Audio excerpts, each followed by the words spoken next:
just get quiet here. They get watchful. And they started building circles of stones around my tent. You're listening to ASMR 404Found. Don't forget to like, comment, and subscribe. So this happened last fall when I drove up to the Dolly Size Wilderness in West Virginia. It was October 23rd and my old Jeep's digital clock flipped to 3:17 p.m. just as I crunched to a stop. In the gravel lot at the Red Creek trailhead, the place was supposed to be empty this late in the season. Kind of empty that feels like the whole world just forgot this little corner of the Allegheny Mountains existed. I was counting on that, needing to just get away from everything. The noise of my job, the constant ping of my phone, all of it. Just me and my backpack and for days of supposed solitude. The air was already getting that sharp, cold bite to it. Kind that tells you winter isn't just coming.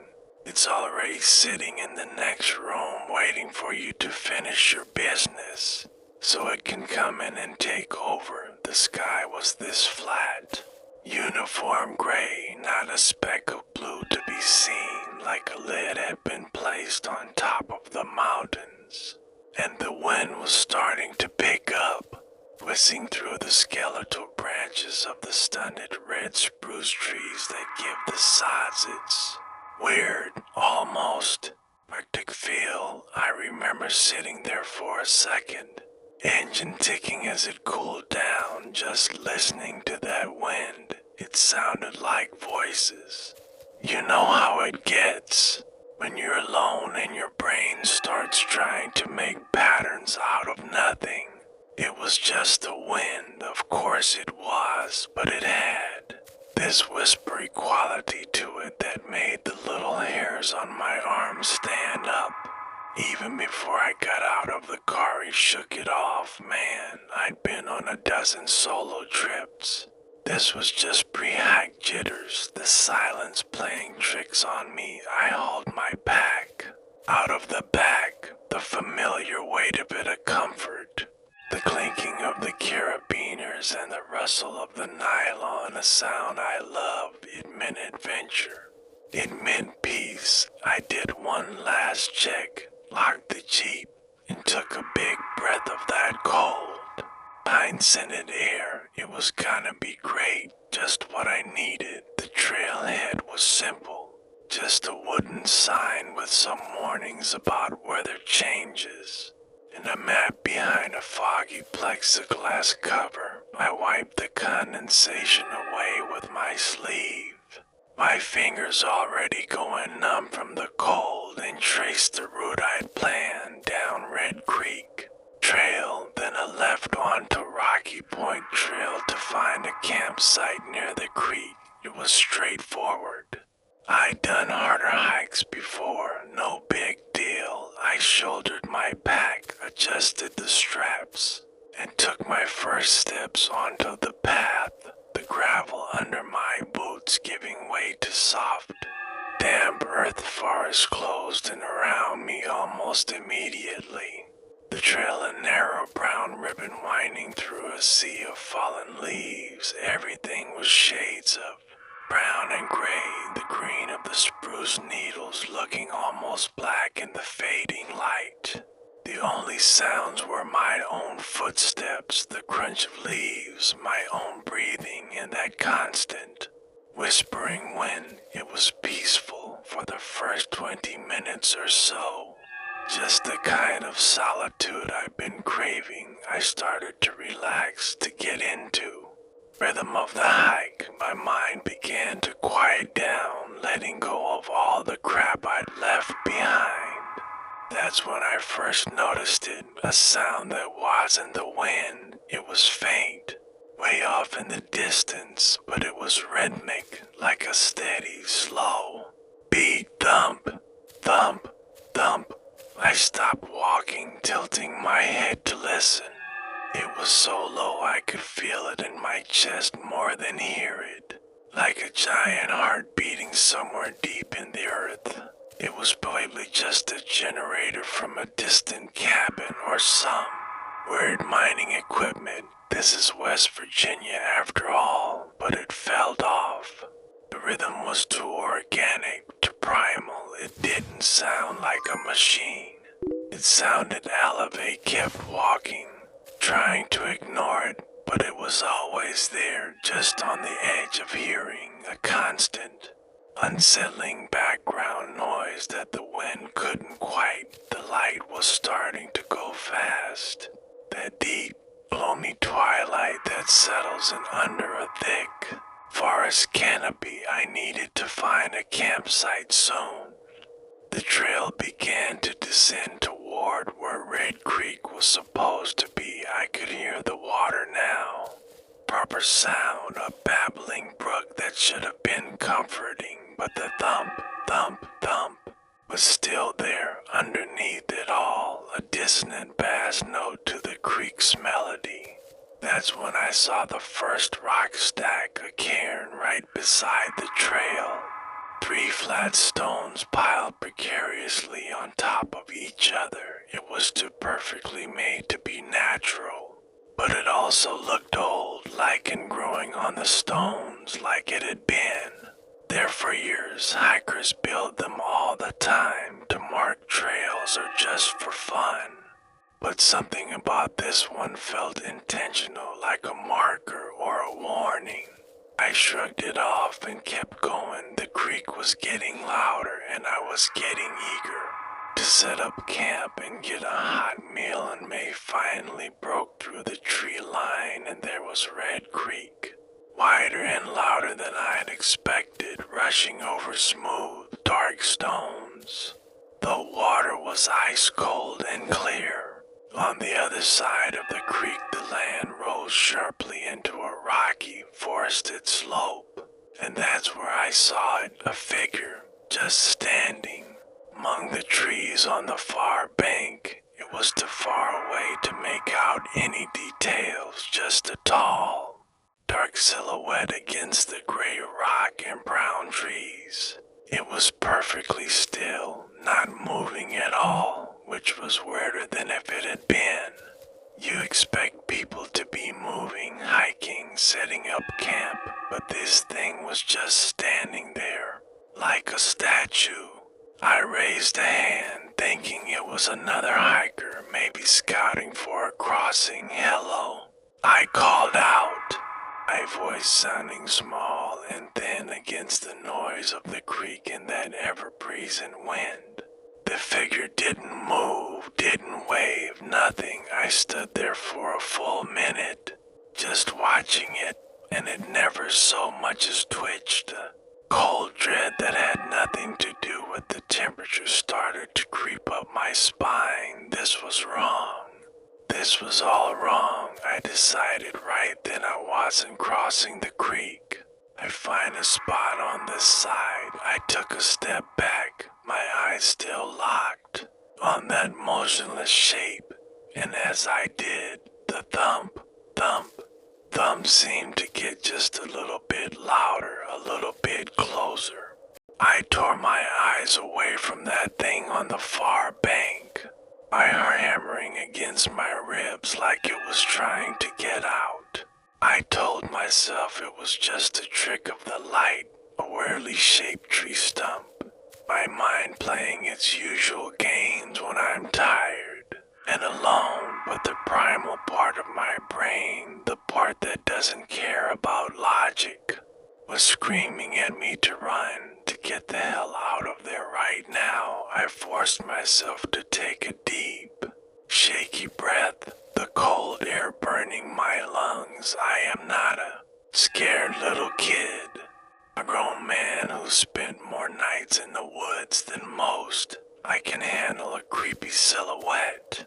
So I turned my back on the creek, on the figure, and started hustling down the trail, looking for any flat, clear spot to throw my tent down. The light was fading fast, bleeding out of the world into a deep, murky blue. and the temperature was dropping like a stone. I needed shelter. I needed fire.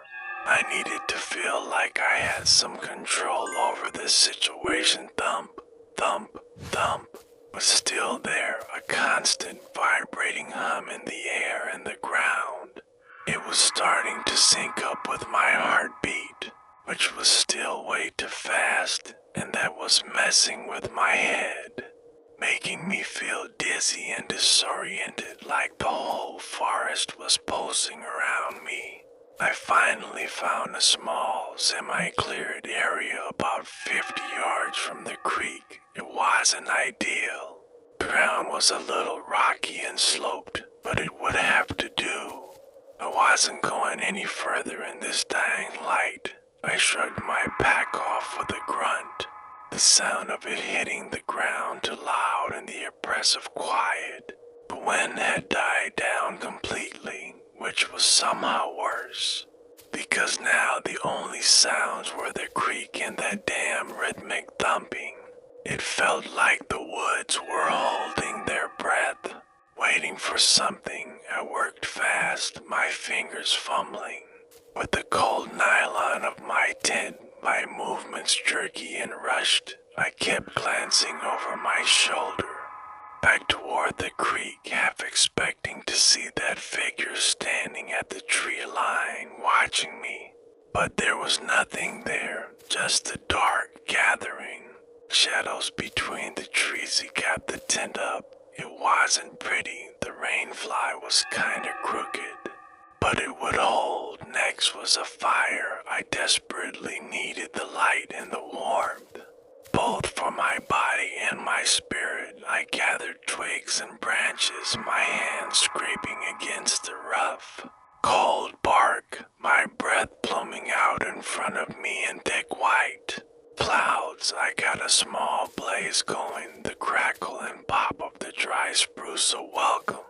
Normal sound, the firelight pushed back the darkness, creating a small, flickering circle of safety that felt about as thick as tissue paper. I sat down on a log, hunching over the flames, trying to soak up every bit of heat, and that's when I realized the thumping had stopped, just gone completely.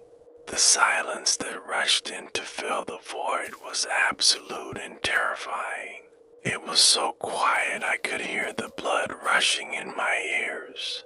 My own swallowing sounded like a rock slide. I held my breath, listening. Nothing, not the creek, not the wind, not even the usual night insects. It was a vacuum, a dead zone. This was so much worse than the thumping. He strained my ears, my whole body tense, waiting for something, anything to break the silence, and after what felt like an eternity, a new sound did.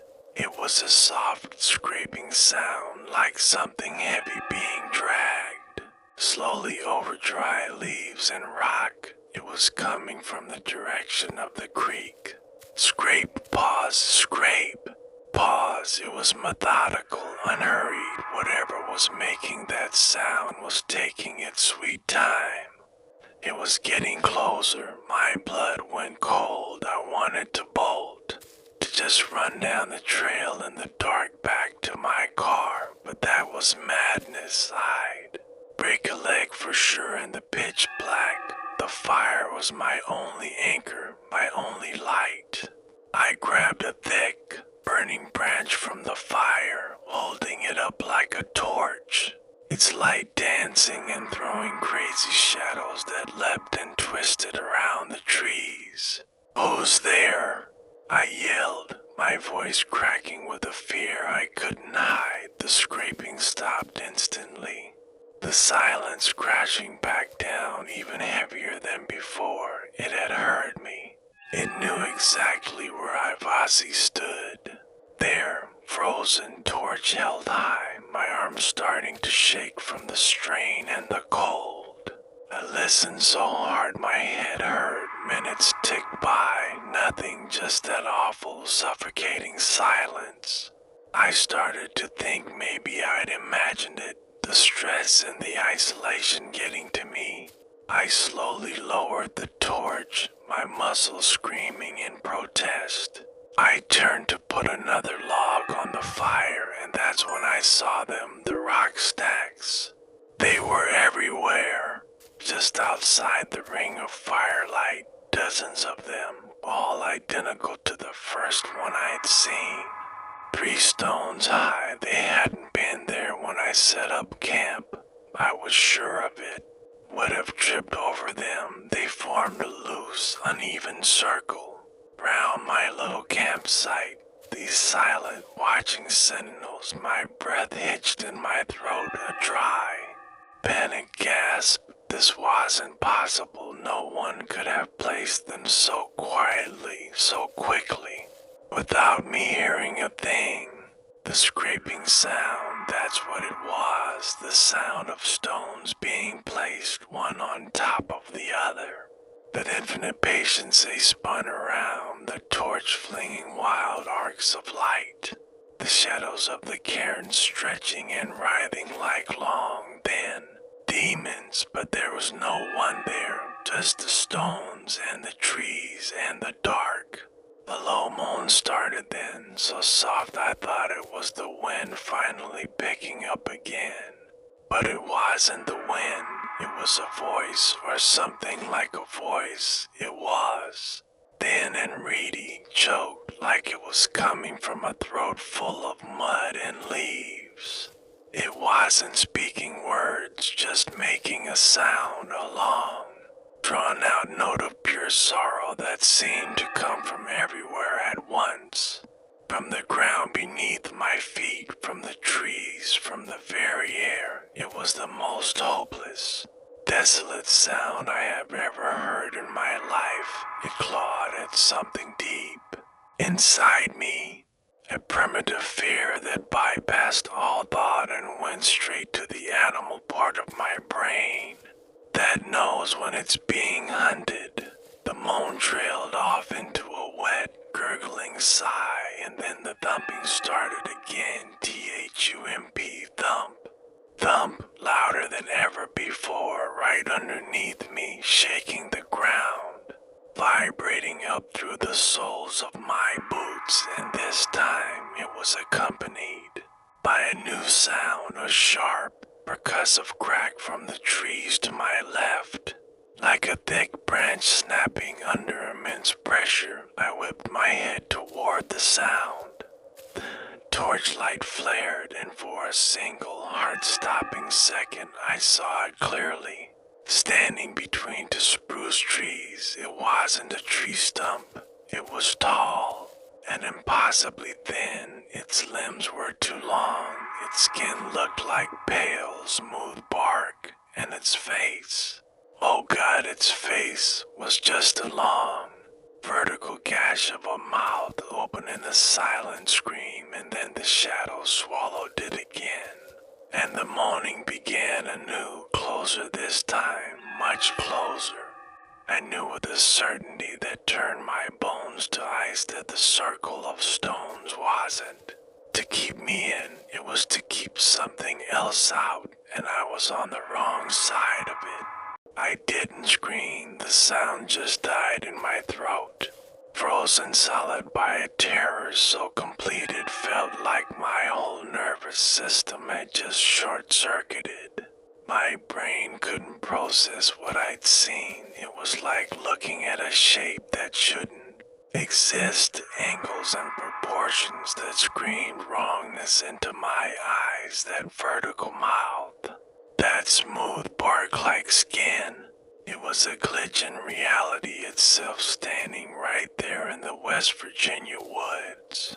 And then it was gone, vanished back into the shadows between the trees as if it had never been there. But the feeling of being watched, of being studied by something ancient and utterly indifferent, remained pressed down on me like a physical weight. The moaning was still going, that awful, wet, sorrowful sound. It seemed to be coming from multiple directions now, weaving through the trees like a ghostly chorus, and underneath it all, thumping, a deep, resonant bass note that I could feel in my teeth. Me body finally broke its paralysis. A jolt of pure adrenaline surging through me, I dropped the torch. It hit the damp ground with a hiss and a shower of sparks, plunging everything into near total darkness. The fire in my pit was still going, but it was low, its light barely reaching past the first ring of those terrible rock stacks. I stumbled backward, my boots catching on roots and rocks, my arms flailing for balance. I had to get to my tent. It was the only semblance of shelter I had. The only thing that felt like mine in this nightmare. I half fell through the tent flap, scrambling inside, my heart pounding so hard I thought it would burst. I fumbled for the zipper, my fingers numb and clumsy with fear, and I yanked it shut. The sound absurdly loud and final in the small space. I was curled up in a ball, my backpack clutched to my chest like a shield. Breathing coming in ragged, sobbing gasps that I tried to stifle. Terrified that whatever was out there would hear meth moaning outside changed the sorrowful note, curdling into something else, something that sounded like laughter. But not any laughter I'd ever heard. It was a dry, rattling, clicking sound like stones being shaken in a wooden cup. It was a mockery of joy, a sound that promised nothing but pain, and it was right outside my tent. I could hear the slow, deliberate scrape of something moving through the leaves, circling my flimsy nylon shelter. The thumping was everywhere, vibrating through the ground and into my bones. It felt like the whole mountain was a heartbeat, a giant, diseased heart, and we were all trapped inside its rhythm. Then something brushed against the side of the tent, a slow, dragging pressure against the fabric near my head. I jerked away, pressing myself against the opposite wall, my eyes wide, staring at the shadow of whatever it was as it moved past. The shape was all wrong, too tall and too thin. It didn't walk, it swayed, its movement like a sapling in a strong wind. Thing outside let out a long, shuddering sigh, a sound of such profound weariness it was almost human. And then I heard a new sound, a soft, wet, tearing noise, like roots being pulled from saturated earth, followed by a drip, drip, drip onto the tent's rain fly. It wasn't rain, it was too thick, too slow. Each drop landed with a soft pat that made me flinch. I could smell it now, a new odor cutting through the scent of pine and damp earth. It was the rich, iron tang of fresh turned soil and something else underneath, something coppery and old. Like blood and wet stone, the dripping stopped, and for a moment, there was only the thumping and that dry, rattling laughter still echoing somewhere deeper in the woods. Then a voice spoke. It was so close, right outside the tent flap. It wasn't the moaning or the laughing. This was a voice made of whispers and cracks, like dry leaves skittering on pavement. It didn't speak English. The words were guttural, full of hard consonants and clicking sounds that hurt my ears to hear. But I understood the meaning. It seeped into my mind, not through my ears, but directly, a cold alien thought injected into my consciousness. Stones are not for you, little heart, little drum, little meat, the voice whispered. And the laughter came again, closer this time. You are inside the beat now, inside the old music. We have been waiting for a new instrument, a new sound to add to the song. I clamped my hands over my ears, squeezing my eyes shut, trying to block it out. was no use. The voice was inside my head. It was the thumping, it was the moaning, it was the very air I was breathing. We will teach you the rhythms it hissed. We will find the music in your bones. We will peel back the skin and listen to the tendons sing. I felt a pressure then. On the tent, but on my mind, a cold, probing presence poking at my thoughts, my memories. It felt like icy fingers rifling through the pages of my life, looking for something, a sharp, localized pain erupted in my left temple. A headache so intense I saw flashes of light behind my eyelids, and with the pain came an image forced into my brain by that external presence. I saw a vast, dark network of roots spreading under the entire forest, pulsing with a slow, rhythmic light, and hanging from those roots, tangled among them, were shapes. Humanoid shapes, their bodies twisted and merged with the woody tendrils. Their mouths open in silent screams, and I knew with a certainty that shattered what was left of my sanity, that this was the fate of the lost hikers. But ones they never found in the Dali sods. They weren't lost, they were stored.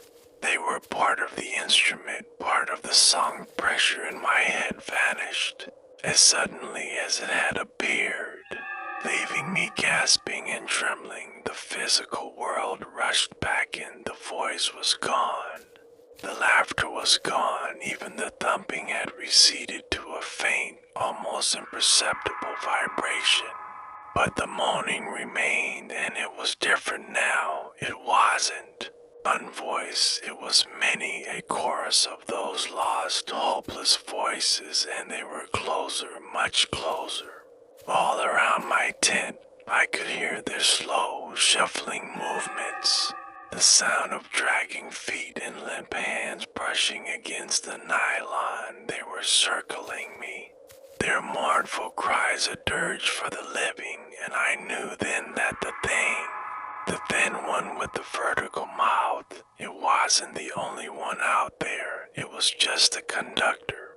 And the moaning ones, the ones caught in the roots, they were the orchestra, and I was the new audience, the new recruit, waiting for my lesson to begin. The first faint glow of a sickly, greenish dawn began to tinge the eastern sky, painting the inside of my tent with a pale, corpse-like light. The night was over, but the horror, I knew, was only just beginning.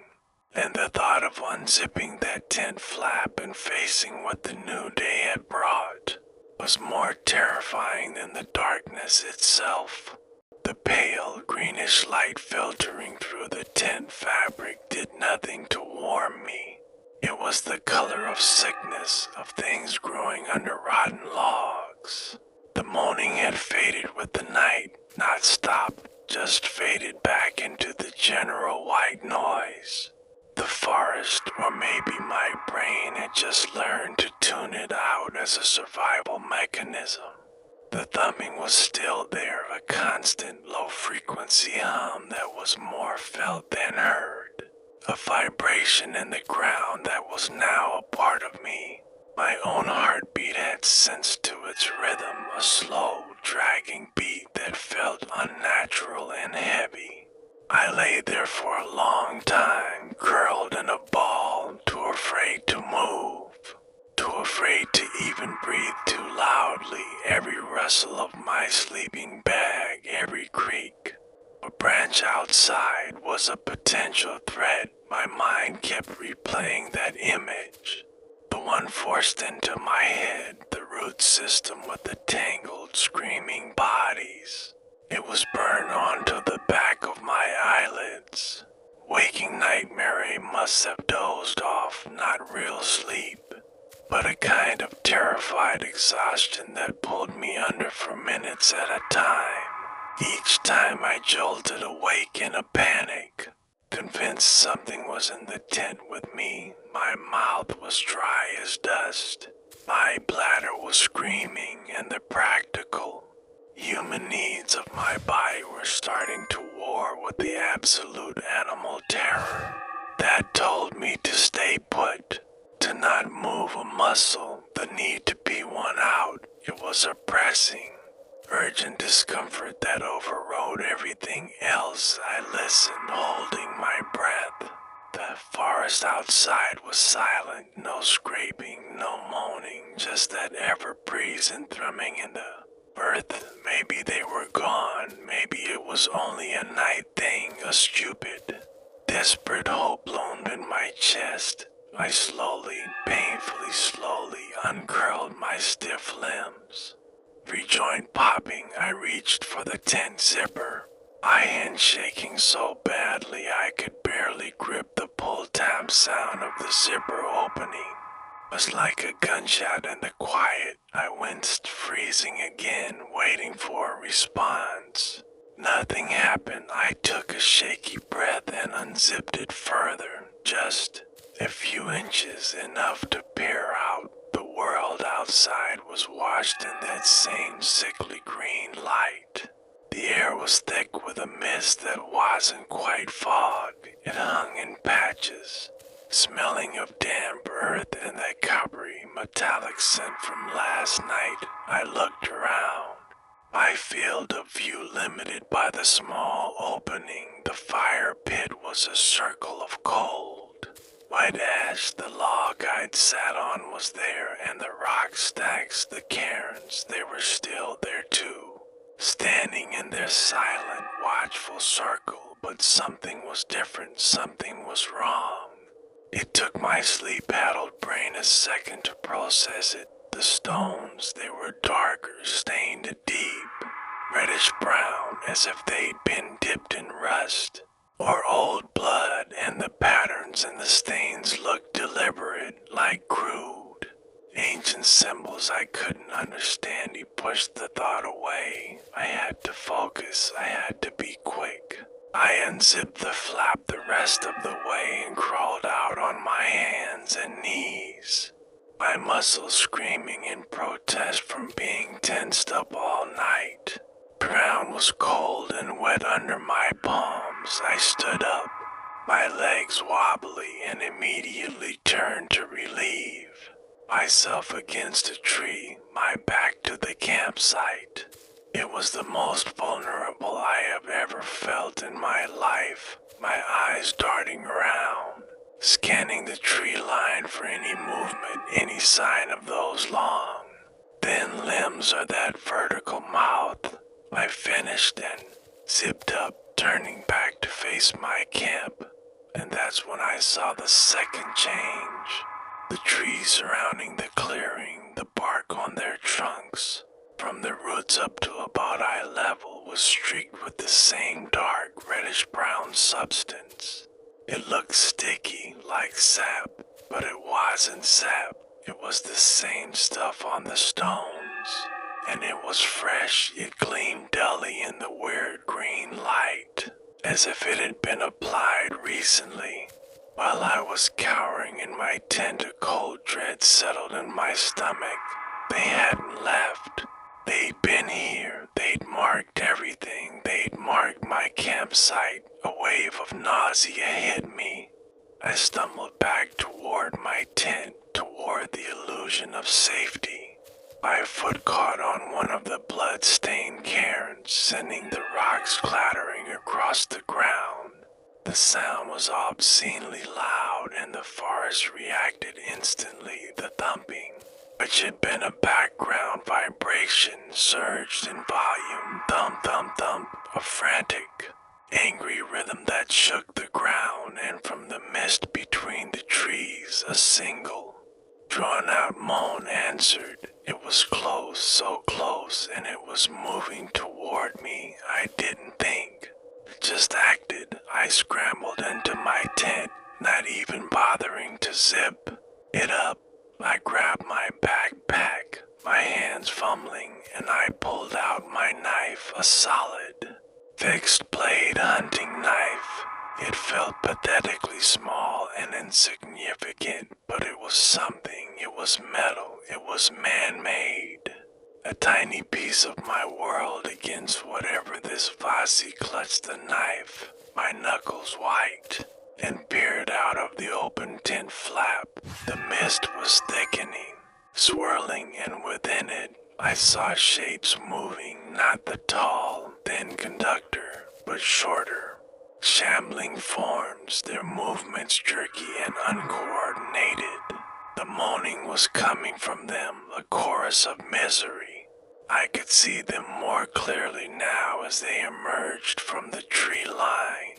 They were the ones from my vision, the ones tangled in the roots.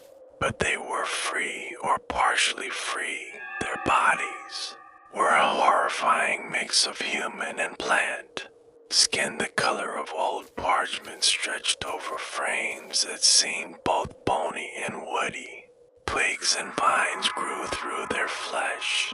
Leaves sprouted from their hair, and from open wounds their eyes were gone, replaced by dark, empty sockets from which a faint greenish light emanated. The same light that filled the forest. They shuffled forward, their feet dragging grooves in the earth, their arms hanging limp or held at broken angles. And they were all moaning that same hopeless note. They were surrounding the campsite, closing the circle. They were the source of the moaning, the chorus, for the thumping heart of the mountain, and they were here for me. I was backed into my tent, knife in hand, watching a nightmare-made flesh shamble toward me, and I knew with a cold, hard certainty that my knife wouldn't even slow them down. The shambling things moved with a terrible, deliberate slowness, their moaning creating a wall of sound that pressed in from all sides, a physical force of despair that made it hard to think, that to even breathe. They didn't seem to see me, not with those empty, glowing sockets, but they knew exactly where I was. Their movements were coordinated, hurting, like they were driving me toward a specific point. I scrambled backward on my hands and knees, out of the tent entirely, the cold, damp earth soaking through my pants. My knife held out in front of me, a useless, gleaming tooth against this tide. Brought in sorrow, the closest one was maybe 10 feet away, a man, or what was left of one, still clad in the tattered remains of a flannel shirt, moss and fungus blooming across the fabric. A thick, woody vine erupted from his chest, pulsing faintly with that same sickly green light. His mouth was open in a perpetual, silent scream, and from it issued that same endless moan. He couldn't stay here. The tent was a death trap. I had to move. I had to break through their circle. My eyes darted around, looking for a gap, a weakness, but they were everywhere, a shuffling, moaning perimeter of lost hikers, their numbers seeming to grow with every second, emerging from the mist between the trees. My backpack, I needed my backpack. It had my water, my food, my only means of survival. If I could actually get out of this, it was still inside the tent. Made a split-second decision, a surge of adrenaline overriding the paralyzing fear. I lunged forward, not away from the creatures, but toward the tent. My hand closing around the strap of my pack, I yanked it out just as a thin, root-like tendril, dripping with that dark fluid, snaked out from under the tent and brushed against my wrist. It was cold, colder than ice, and left a numbing, tingling sensation on my skinny screen then. A raw, ragged sound that was swallowed whole by the moaning. I scrambled to my feet, backpack in one hand, knife in the other, and I ran. I didn't pick a direction. I just ran toward what seemed like the thinnest part of the circle, two of the shamblers were closer together there, their movements slightly more out of sync. I lowered my shoulder and plowed into the space between them. The impact was like hitting a sack of wet gravel and kindling. There was a dry, splintering crunch and a shower of damp leaves, and dead insects erupted from the thing on my left. The moaning from both spiked into a shrill, grating shriek of protest, a cold, clammy hand. Its fingers, more like twigs fused together, grabbed at my arm. Its touch sapping the warmth from my skin. I slashed wildly with the knife, the blade slicing through the woody wrist. It didn't bleed.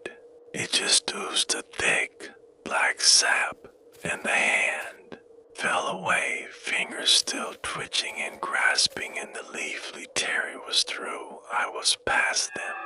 I didn't look back. I just ran, crashing through underbrush, my backpack bouncing painfully against my spine. The moaning behind me rose in pitch and intensity, becoming a unified wail of fury and pursuit. I could hear them now, not just moaning, but moving faster, their shuffling, gait becoming a loping, unnatural run. The sound of dragging feet was replaced by the dry rustle of dead leaves, and the snap of brittle branches as they came after me. The thumping in the ground intensified, keeping pace with my frantic heartbeat. Thump, thump, thump, thump. It was guiding them, hurting me. I could feel it. The vibrations were subtly stronger in one direction, pushing me in fainter in others, as if the mountain itself was dictating my path. I tried to fight it, veering left toward where I thought the trail should be, but the ground suddenly fell away into a steep, brambly ravine I hadn't seen, forcing me to turn back right. The thumping was louder there, a relentless drumbeat leading me deeper into the woodsy ran until my lungs burned. My legs felt like lead, the sounds of pursuit never fading, always just behind me, always just out of sight in the mist. Risked a glance over my shoulder and wished I hadn't. They were there, maybe 30 yards back, a dozen or more of them, moving through the trees in a jerky, horrifyingly fast pack, their green eyes glowing like willow, the wisps in the gloom, and leading them, flowing between the trees without seeming to touch the ground, was the tall, thin one, the conductor, its limbs moving in a series of fluid, impossible angles, its vertical mouth open wide, and from it came not a moan, but a high, piercing keen that cut through the other sounds like a scalpel, a sound that was pure command. And the shamblers responded, surging forward with renewed speed. I was so tired, so utterly drained of hope. The only thing keeping me going was the animal instinct to survive. Burst into a small, rocky clearing, and my heart sank. In the center of the clearing was another creek, or an offshoot of Red Creek. It was too wide to jump. The water looked deep and fast, choked with dark, submerged branches on the far bank. The trees were even thicker, the mist heavier. The thumping was coming from directly across the water. It was so strong here the water itself vibrated, creating intricate, interfering patterns on its surface. I was trapped, the creek on one side, a horde of lost ones on the other, closing in fast, their moans a deafening wall of sound. The conductor stood at the tree line behind them, watching, its head tilted as if curious to see what I would do in a final, desperate act of defiance. I turned to face the water, my mind screaming that it was a trap, that this was where it wanted me. but I had no choice. I took a running start and plunged into the icy current. The cold was a physical shock, knocking the air from my lungs. The water was deeper than I thought, immediately up to my chest, the current pulling at my legs, trying to drag me downstream. I fought against it, stumbling on the slick, rocky bottom, my backpack feeling like it weighed 1,000 pounds. Waterlogged and pulling me down, I was halfway across when I felt it. A thick, rope-like tendril wrap around my ankle. It wasn't a branch, it was alive. It pulsed with the same rhythm as the thumping, and it yanked hard. Pulling my feet out from under me, I plunged underwater, the world going silent except for the amplified. Thump, thump, thump vibrating through the water and into my skull. I was being pulled down into the dark, toward the heart of the music. The cold was a knife in my lungs. The world above vanished into a churning, dark green frenzy. That thing around my ankle was like iron, pulling me down with an inexorable strength that my thrashing couldn't fight. The thumping was everything. Now, a deafening, subaquatic bass that vibrated through the water and into the very marrow of my bones. It was the sound of the mountain's heart, and I was being dragged straight into its chamber. My chest burned, my vision spotted with exploding stars of oxygen deprivation. I twisted, trying to reach my ankle, to get my knife against that pulsing tendril, but the current and the force pulling me down made it impossible. My fingers brushed against something smooth and hard and rooted to the creek bed. Not a rock, it was curved like a rib, and next to it another entire cage of them, covered in a slick, fibrous membrane that pulsed in time with the rhythm was running out of air. My struggles growing weaker, the blackness at the edges of my sight creeping inward. This was it. I was going to drown here in this freezing creek and become another moaning part of the chorus, another instrument in this terrible symphony. A final, desperate surge of anger gave me one last burst of strength. I bent double, ignoring the screaming pain in my lungs and the crushing pressure in my head. I slashed blindly with my knife at the thing holding my ankle, the blade connected with something solid but yielding, like cutting through a thick, waterlogged root. There was a shudder that ran through the tendril, a vibration that wasn't the thumping, a spasm of pain. The grip loosened, just for a fraction of a second, but it was enough. I kicked free, my boot connecting with something that felt disturbingly like a cluster of fleshy, unblinking iesi. Exploded toward the surface, my lungs screaming, my body acting on pure instinct. My head broke the water and I sucked in a huge, ragged gasp of air that was half water. I choked and sputtered. The sounds of the forest crashing back and the moaning was right on the bank. The shammers were wading into the water, their movements slow and clumsy in the current, but relentless, their green eyes fixed on me. The conductor stood on the far bank, its body rigid with what looked like fury, its vertical mouth wide open in a silent shriek that made the air around it shimmer. I didn't have time to think. I turned and swam, not across but downstream with the current, using its power to propel me away from that nightmarish fishing hole. The water was fast and filled with obstacles, submerged logs that rose up like dead hands, rocks that scraped against my legs, but I didn't care. I was moving, I was away. From them he swam until my arms felt like they were going to fall off, current eventually spitting me out into a wider, slower moving section of the creek. The banks here were steep and muddy, choked with rhododendron. I dragged myself out of the water, collapsing onto a narrow strip of gravel, my body shaking uncontrollably from the cold and the adrenaline crash.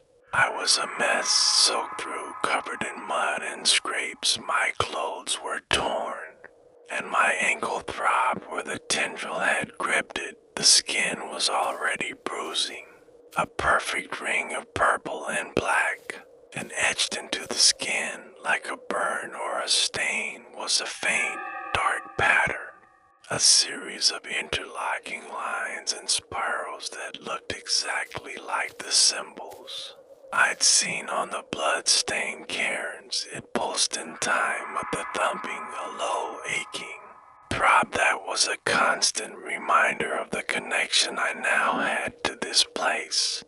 Brandy forced myself to sit up, to take stock. My backpack was still with me, a miracle. Though it was soaked, its contents were probably ruined. My knife was still clutched in my white-knuckled hand. I wiped the blade clean on my wet pants and sheathed it.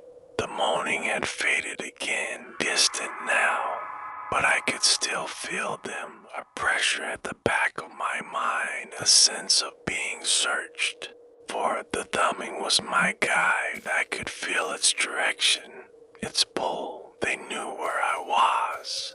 They always would, as long as that mark was on my skin. I was part of the song now. I had to move. I couldn't stay here. I pushed myself to my feet, my body aching in ways I didn't know were possible, every muscle, every joint protesting. I was shivering violently. Hypothermia was a very real and very immediate threat. I needed shelter. I needed to get dry. I needed to get warm. He looked around, getting my bearings. The creek had taken me a long way from my camp, deeper into the wilderness. The terrain was unfamiliar, steeper, more rugged. The mist still hung in the air, that same sickly green tint. To everything, I knew I couldn't follow the creek. That's where they would expect me to be. Where the conductor had tried to take me, I had to go up to higher ground. Maybe I could get a signal. Maybe I could see a way out. I started climbing, pulling myself up the steep, muddy bank using rhododendron branches as handholds, the mud sucking at my boots, making every step a struggle. The thumping was different up here, less of vibration in the ground and more pressure in the air, a constant, oppressive hum that made my teeth ache. I climbed for what felt like hours, wet clothes clinging to me, my breath coming in ragged gasps. The world had shrunk to the next handhold, the next step, the constant, throbbing pain in my ankle finally reached a small, rocky outcrop, a bald spot on the mountainside that offered a view of the valley below. I collapsed behind a large boulder, hoping it would hide me from whatever was down there. I shrugged off my pack with numb fingers and rummaged through it. Everything was soaked. My sleeping bag was a sodden lump.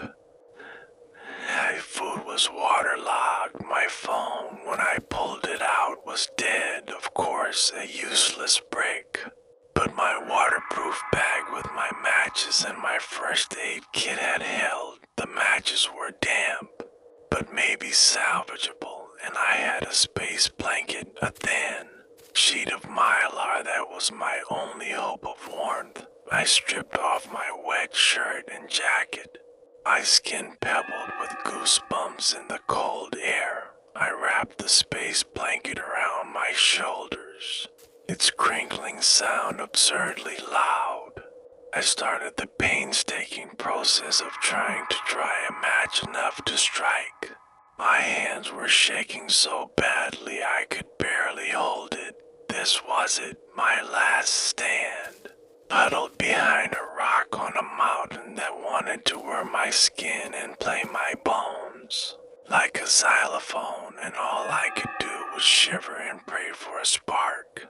The match head scraped against the striker's strip with a pathetic, muffled squeak, leaving behind only a faint white smudge on the damp sandpaper. My hands were shaking so violently from the cold and the leftover terror that I could barely hold. The tiny stick I tried again, pressing harder, my breath held. A silent plea sent out into the uncaring green-tinted air. This time it sparked a tiny, sizzling fizz of light and hope that died immediately. The matchstick itself was too damp, but what soaked through, it was useless. A sob caught in my throat, a dry, heaving thing that had no tears left to accompany it. I dropped the matches, the little box scattering on the rock beside me. I pulled the crinkling Mylar space blanket tighter around my shoulders. It reflected my own body heat back at me, which wasn't much, but it was something. Microscopic defense against the deep, pervasive cold that was seeping into my core curled into a ball. Behind the boulder, my knees drawn up to my chest, trying to make myself as small as possible. The throbbing in my ankle was a constant, rhythmic counterpoint to the larger thumping of the mountain, a personal drumbeat of ownership. I was marked. I was known. The feeling of being watched hadn't left me. It was just different now. Less like a predator staring at prey and more like a constant low-level surveillance. A psychic itch at the back of my skull. I could feel them down there, the shambling chorus, moving through the trees, their collective misery, a faint buzz in the air, and I could feel it. The conductor, a cold, focus point of ancient consciousness. It was patient. It knew I was cold. It knew I was tired. It knew I was trapped. It was waiting for me to break, to give up, to make a mistake. The mountain itself was its instrument, and right now it was playing a slow, quiet movement of attrition, wearing me down note by note. I must have dozed off again, a fitful, shivering half-sleep filled with images of roots and pulsing light, and that vertical mouth opening into an abyss. I was jerked awake by a sound, a real sound. Not the thumping or the moaning or the voice in my head. It was a crisp, clean, mechanical sound. The distant, but unmistakable thwop, thwop, thwop of helicopter blades. My heart leaped into my throat. Hope, raw and painful, flooding my system. I scrambled to my feet, my stiff, cold limbs protesting. I peered over the top of the boulder, scanning the gray, misty sky. Where was it? It had to be close. The sound was getting louder. Beautiful, man-made rhythm that promised rescue, promised a return to the world of engines and logic and warmth. I saw it then, a dark speck against the clouds, moving fast, a news chopper maybe, or a park service bird. They were looking for me. They had to be. My abandoned car at the trailhead would have raised an alarm. By now he started waving my arms, the Mylar blanket flashing in the dull light. I tried to yell, but my voice was a cracked, raspy thing lost in the wind and the rotor noise. It didn't matter. They would see me. They had to. The helicopter drew closer, its path taking it right over the valley where I was. This was it. I was saved. was going to get out of this nightmare. The chopper was almost directly overhead now.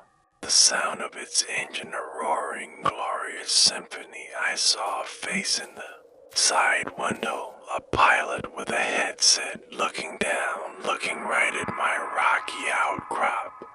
Waved frantically, jumping up and down now, every movement agony, but I didn't care.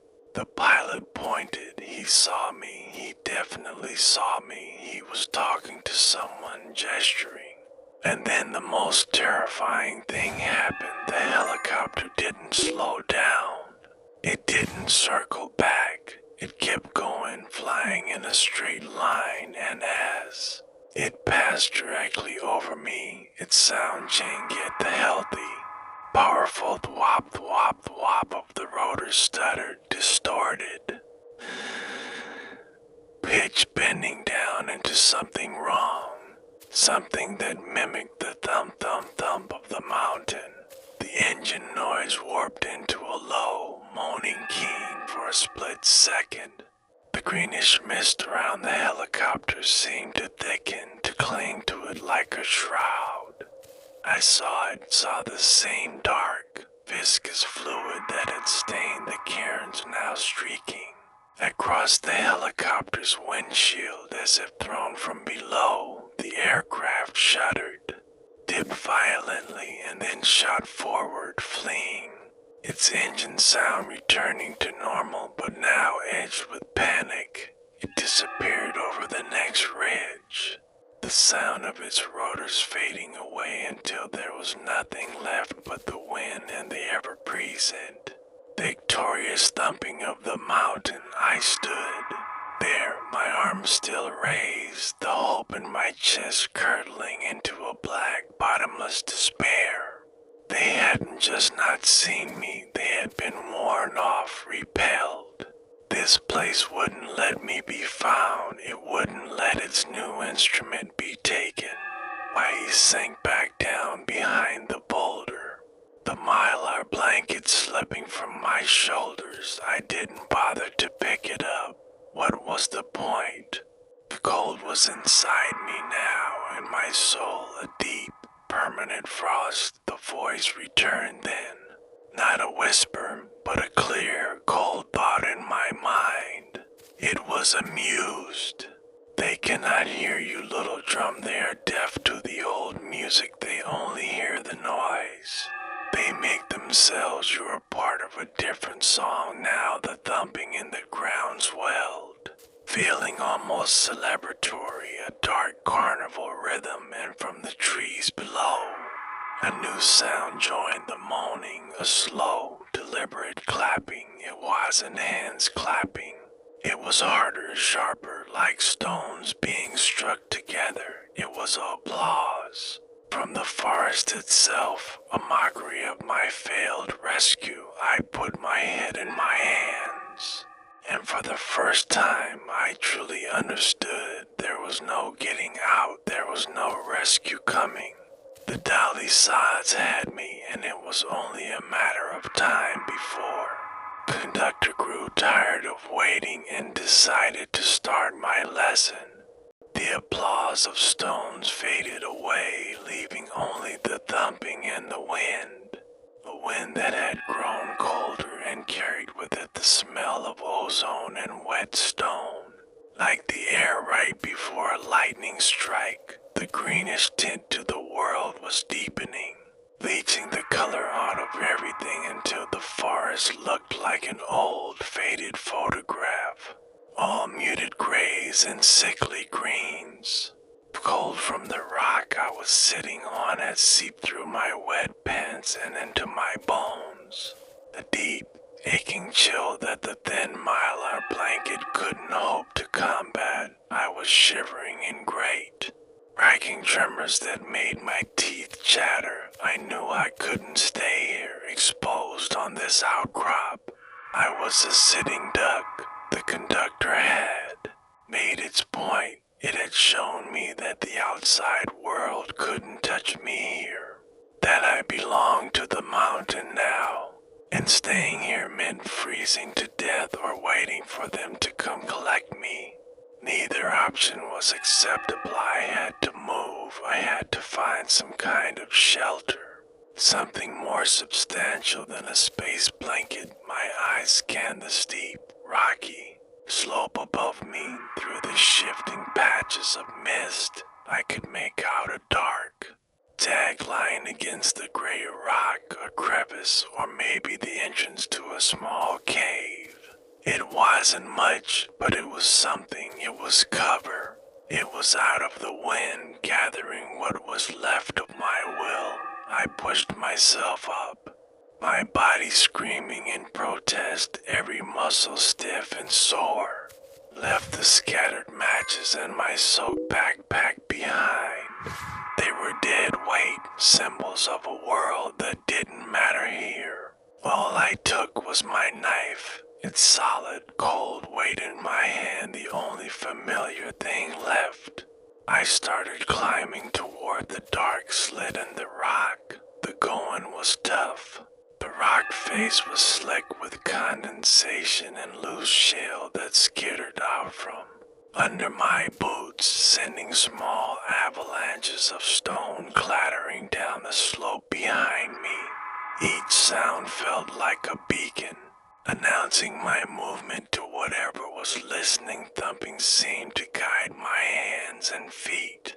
The vibrations through the rock subtly indicating the most stable holds. It was helping me, leading me toward the crevice. The realization made my skin crawl, but I had no choice. I had to accept its help after what felt like an eternity of painful, deliberate climbing. I reached the opening. It was narrow, barely wide enough for me to squeeze through sideways, and it plunged down into absolute darkness. A cold, damp breath exhaled from the depths, smelling of old water and things that have never seen the sun. It was the last place on earth I wanted to go, but the wind was picking up, howling across the outcrop below with a voice that sounded almost like the moaning of the lost ones. I knew I couldn't stay out here, taking a deep breath that did nothing to steady my nerves. I turned sideways and shuffled into the crack in the mountain. Darkness inside was immediate and total, a suffocating blackness that felt heavy and alive. I inched forward, one hand trailing along the cold, wet rock wall, the other holding my knife out in front of me. The air grew colder the further I went, a deep, subterranean cold that felt ancient. The thumping was different in here. It wasn't just a vibration anymore. It was a sound, a deep, resonant gong that echoed through the stone passages, making the walls themselves seem to hum.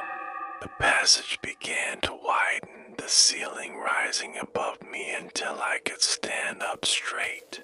I couldn't see anything, but I could feel the vastness of the space around me, a great open cavern. The air was moving, a slow, rhythmic current that pulsed in time with the gong-like thumps. It was like standing inside a giant lung, breathing in and out with a slowness that was geological. Terrifying. Then the light began, a faint, greenish bioluminescence that started as a few scattered specks on the walls, like foxfire or glowing lichen. But as my eyes adjusted, I saw that the light wasn't on the walls, it was in them. The rock was veined with pulsing green filaments that ran through the stone like a nervous system. They pulsed in perfect time with the thumping growing, brighter and then dimmer, a hypnotic, rhythmic flow of energy. The light grew brighter, illuminating the cavern.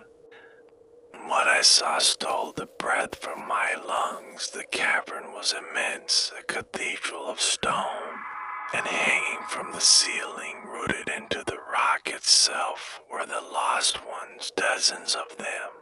maybe hundreds, suspended in a web of thick, root-like tendrils that glowed with the same inner light. They were in various states of transformation, some still recognizably human, others little more than human-shaped conglomerations of rock, moss, and pulsing light. Their mouths were open in silent screams, and from them I could now see emanated the soft green light that filled the forest above. They were the source. They were the batteries, the light bulbs in this terrible cathedral, and in the center of the cavern, rising from the floor, was a massive heart-shaped formation of smooth black rock. It was from this that the thumping originated. With each beat, the entire cavern pulsed. The light in the veins flared, and the suspended figures twitched and shuddered in their web. This was the heart of the mountain, the source of the music, the conductor's orchestra pit. I stood there, frozen in awe and terror, my mind unable to process the scale of the horror. This wasn't just a few lost hikers. This was a system, an ecosystem of despair that had been growing here for decades, maybe centuries, feeding on the lost, incorporating them into itself. The slow, scraping sound I'd heard my first night. It was the sound of the roots moving, placing new additions to the collection, building new cairns on the surface to mark its territorial movement. To my left made me jump. I turned, my knife held up, and saw one of the figures, a woman, her face still mostly human, her eyes wide with a terror that was both ancient and immediate. She was trying to speak, her mouth working soundlessly. A thin, root-like tendril was wrapped around her throat, pulsing with light. Another was burrowed into her temple, but she fought against it, her eyes pleading with me, her hand twitching, trying to point toward the cavern's heart. And then I felt it, the presence, the conductor. It was here, in the cavern with me. I couldn't see it, but I could feel its attention focus on me, a cold, intellectual curiosity, like a scientist observing a new specimen in its lab. The thumping changed tempo, becoming slower, more deliberate, a questioning rhythm, and the voice was in my head. Again, not whispering, but clear and resonant, echoing in the vast space. You have come to the heart of the song, little drum. You have come to see the music made flesh.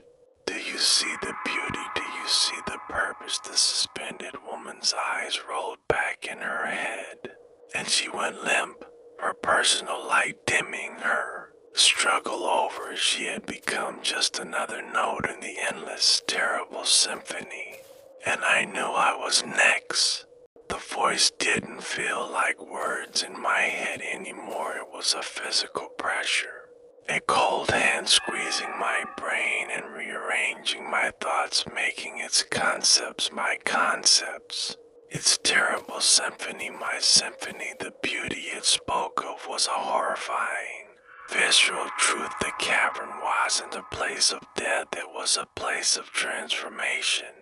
A recycling plant for souls where individuality was stripped away, repurposed as fuel for something vast and ancient and hungry. The green light pulsed and the suspended figures twitched in a macabre dance, a dance I was now a part of simply by witnessing it. The thumping of the black heart was the only rhythm that mattered, the only clock that ticked in this world, and my own heartbeat, a frantic, scared, rapid thump was an offensive, dissonant noise in its perfect composition. I took a step back, my boots scraping on the wet stone. The sound was tiny, insignificant, but in the cavern it echoed like a gunshot. The presence, the conductor focused on that sound on my movement. I felt its attention sharpen from intellectual curiosity to something more proactive, something predatory. The thumping slowed, becoming a deliberate, ominous drag thump, thump, thump, and the veins in the walls flared brighter with each beat, illuminating more of the cavern's nightmare geography. I saw then that the floor wasn't just rock, it was a mosaic of bones and stones and old rotting hiking gear, fused together by a clear, sticky resin that pulsed. With the same green light, the entire mountain was built. From the consummate voice came again. This time it wasn't a question. It was an instruction, a command that bypassed my ears and planted itself directly into my motor cortex. Joined the song. Little drum, your rhythm is wild and untamed. We will teach you the true beat. We will still your frantic heart and make it strong and eternal. My body moved without my consent, my legs taking a jerky step forward toward the central heart. My knife and dropped to my side, the will to fight draining out of me, replaced by a terrifying awe and a deep bone-deep urge to contribute, to become a part of this beautiful, terrible machine, to let my own light join the chorus and pulse for eternity. It would be so easy to just let go, to stop fighting the cold and the fear and the hunger. The woman's face flashed in my mind, her wide, terrified eyes, her silent, pleading scream. It was a spark of humanity in the overwhelming alien pressure reminder. What I was, what I would lose. I clung to that image, that last gasp of a stolen soul. I ground my teeth together, focusing on the pain in my jaw, using it as an anchor to my own self. By own will I force my body to stop, my feet rooting to the spot.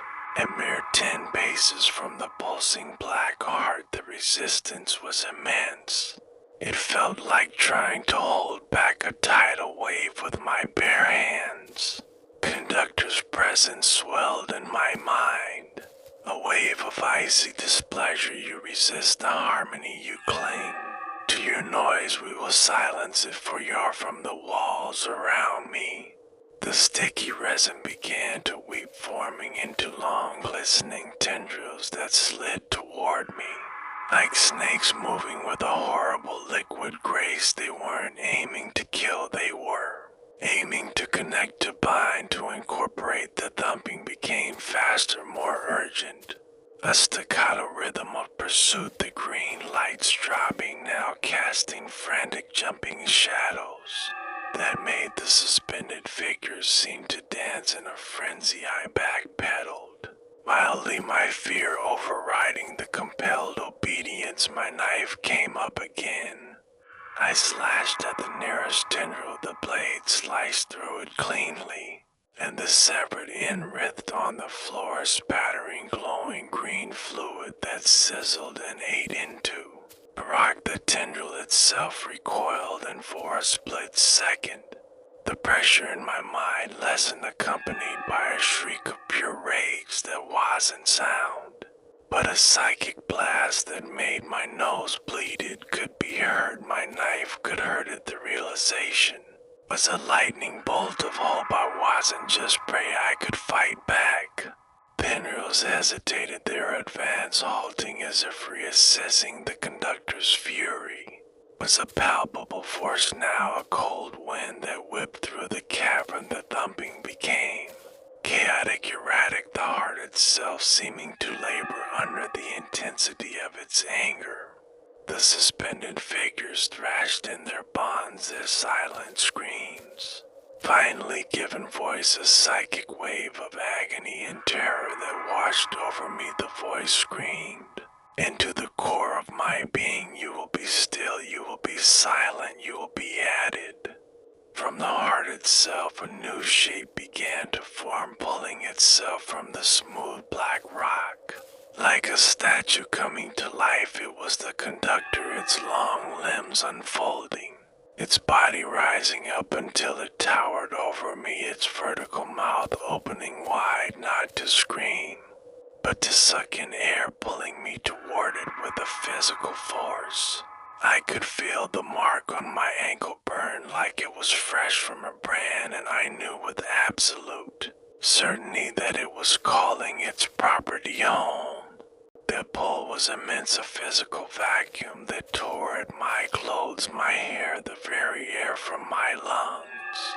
My boots slid across the slick fused bone floor, scraping and catching, but not enough to stop me.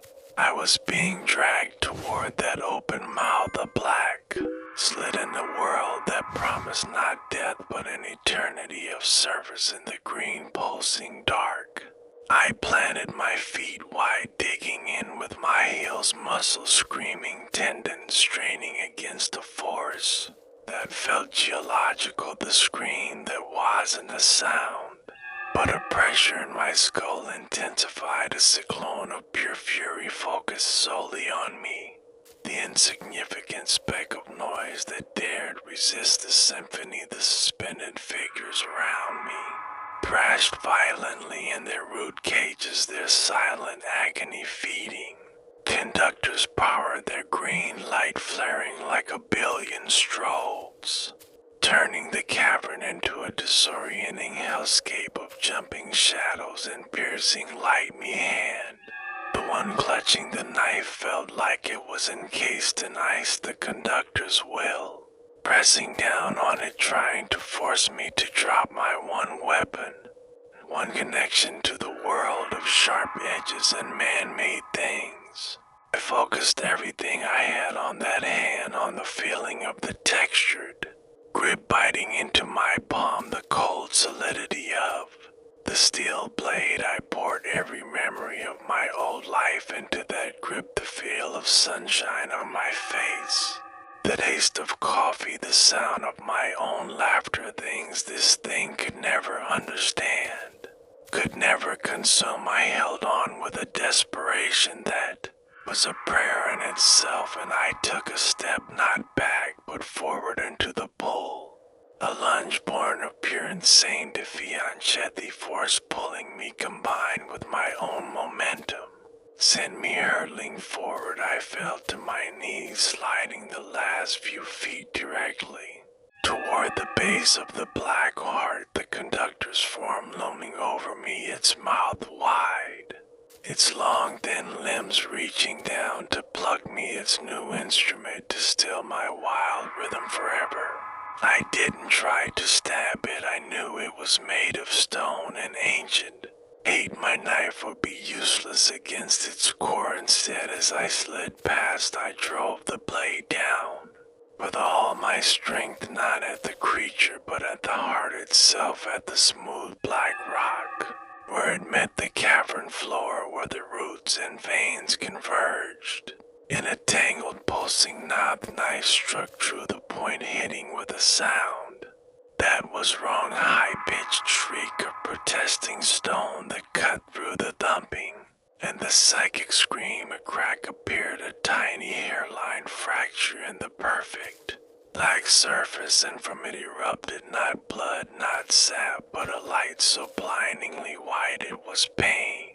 It was the antithesis of the sickly green, a pure silent explosion of absolute silence and nothingness. The conductor above me recoiled, its form shuddering, its vertical mouth snapping shut in a spasm of agony. The psychic scream cut off, replaced by a silent howl of violation. The green light in the cavern flickered, died, and then surged back erratically. The thumping of the heart stuttered, skipped, beat, and then resumed, but it was wrong now, a faltering rhythmic stumble. The pull was gone, the vacuum vanished. I scrambled backward on my hands and knees away from the heart. Conductor was writhing, its stone-like skin cracking and flaking away, revealing nothing but a core of that same blinding white light beneath it. Was trying to hold its form together to contain the rupture I had made. The suspended figures We're going wild, they're thrashing now, a frantic struggle as the roots holding them began to loosen their glow, dimming the entire cavern was shuddering small pieces of rock, breaking free from the ceiling and shattering on the floor. The symphony was falling apart. The conductor was losing control. He didn't wait to see what happened next. I turned and ran back toward the narrow crevice. That was the entrance. The world behind me was collapsing into chaos, a cacophony of breaking stone, rising psychic wail. That was the sound of a god having a heart attack. I squeezed through the crack, not caring about the rock scraping my skin, tearing my clothes. I burst out into the open air. The world outside was in turmoil. The green mist was boiling, churning like a storm cloud. The thumping in the ground was a wild, erratic hammering that made the mountain itself feel unstable. The moaning from the forest was a chorus of confusion and panic, rising in pitch. I didn't look back, I just ran. I half slid, half fell down the steep slope. I ran through the mist, which was now shot through with flashes of that same blinding white light from the heart. I ran past trees whose bark was splitting and weeping black sap. I ran following the fading vibration of the dying heart. Not the trail, not the creek, just down away from the hills. He ran until my lungs were on fire and my legs gave out. I collapsed at the base of a giant hemlock, its branches offering a small semblance of shelter. The world around me was quieting, the thumping fading to a faint irregular tap, tap, tap. Before stopping altogether, the green light in the mist flickered and went out, leaving the normal gray light of a cloudy afternoon. The moaning had ceased, replaced by an absolute profound silence. I lay there for a long time, waiting for something to happen, for the tendrils to find me, for the conductor to reform and come for its lost instrument. But nothing came. The mountain was silent. The dolly sods were just a forest again, a cold quiet. Deeply wounded, forced, you don't know how long I lay there, but eventually the cold forced me to move. I was miles from anywhere. My gear was gone. My phone was dead. I started walking, using the sun, a pale white disk behind the clouds, to guide me west. I walked for hours, my mind numb, my body running on empty. I just put one foot in front of the other. The silence was a heavy blanket of relief. A terror. I kept waiting for the thumping to start again, for the green light to return. But it didn't. I eventually found a fire road and followed it until a park ranger truck found me. I was hypothermic, dehydrated, and babbling about music and roots and a heart of stone. They took me to a hospital. They said I was lucky to be alive. They said the Dolly Sods is a dangerous place. People get lost there all the time. They never found my Jeep. It had vanished from the Red Creek trailhead, like it had never been there at all. And sometimes in the deep quiet of the night, everything is still. I press my hand to the floorboards and I feel it. Faint vibration, a single thump, a question waiting for an answer. I know the music isn't over. The conductor is just resting and it's still waiting for its drum to come back.